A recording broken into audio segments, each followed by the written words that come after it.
দাবা ও লুডো খেলা কি জায়েজ? দাবা ও লুডো খেলা জায়েজ নেই, এটা হারাম কাজ। প্রথমত যে কারণে হারাম তা হচ্ছে রাসূলুল্লাহ সাল্লাল্লাহু আলাইহি ওয়াসাল্লামের বিভিন্ন হাদিসে নার্দ থেকে নিষেধ করা হয়েছে। নার্দগুলো দাবা লুডুর মতোই, সরাসরি না হলেও এগুলির মতোই।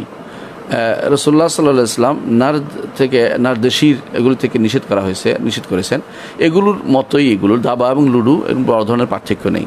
সুতরাং দাবা লুডু খেলে যেহেতু নিষেধের ওটার মতোই হয়েছে, এগুলি খেলা জায়েজ না, এটা হচ্ছে মূল কথা। এটার উপরেই আমাদের সৌদি আরবের বড় বড় আলেমরা ফতোয়া দিয়েছেন। আর এটাই আপনি পাবেন বিভিন্ন সাইডে, এই উত্তরটাই পাবেন। সাথে সাথে আরেকটি কারণও হারাম, সেটা হচ্ছে এগুলোর কোনো